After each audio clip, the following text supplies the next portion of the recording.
I don't know who on, and I'm saying this about who on the TikTok is giving the younger people like the advice about interviews, but let me just tell you sort of my J. Cole's advice for interviews. I see people making mistakes constantly.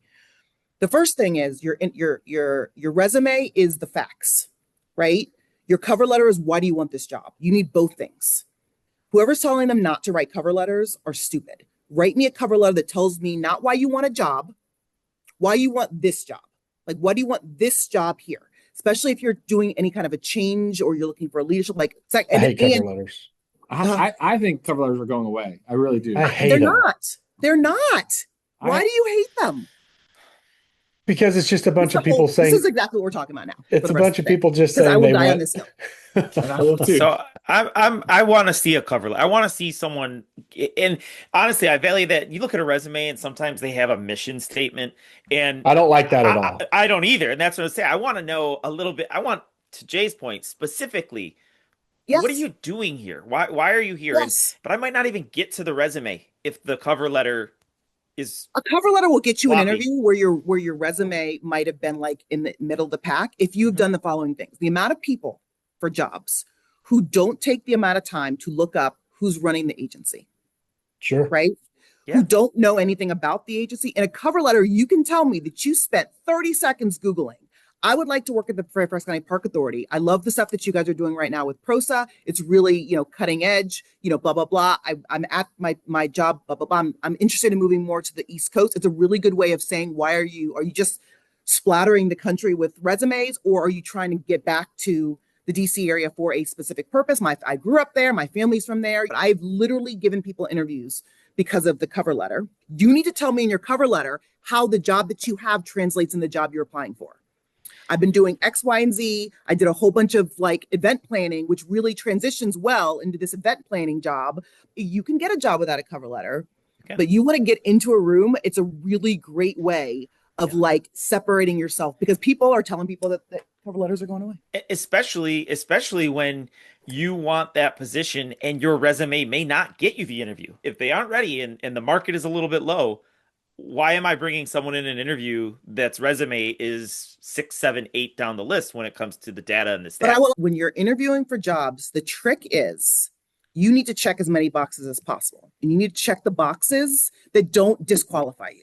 So Shane and Jay might not like cover letters, but you're not going to not interview. You're not going to choose not to interview somebody because they wrote a cover letter. Whereas I might choose to not interview, or you might lose out on a job over somebody who gave me a very well thought out cover letter. Check the box. Thank you very much for the interview. Like a thank you note at the end. Thank you notes are a really great way to figure out who's in the interview.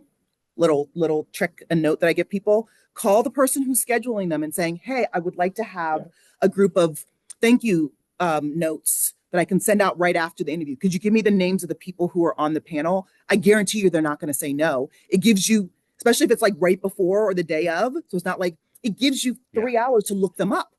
Right now I know exactly who's going to be in the interview panel, and I've just got a cheat code and I could look them up and then send the thank you note afterwards. In addition to the thank you note, that's going to give you some context of what to focus on when you answer questions. Because if you know that, the finance director is going to be there, or if you know that the rec leader for XY facility is going to be there, well, you may want to tailor some answers to those people specifically, because then you can do your homework. Tailor it to that, because then it's going to draw their attention versus generic answers that just tell you, a little bit about the job, but you don't know the department, because you're not mentioning facilities or initiatives, strategic planning, master planning that we're working on right now that these people are involved in.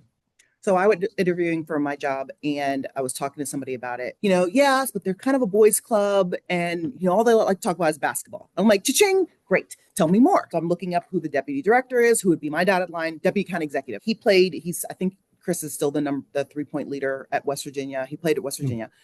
Still the 3-point leader. I think he still has that. Chris Leonard. So now I'm looking at everything up. Great. So now it's a Teams interview. I've literally created a fake office, right? I turn my chair into the thing. I have the stuff on my thing. I take my photo from college when I was playing basketball. I pick my photo of me doing and put it right there. And I have other stuff. I have literally staged this thing. So I set up and I go online or whatever is before. And Chris, and I know him now, can't help himself. He's like, who's that in the background? I'm like, oh, that old thing that happens to be sitting there? That's me.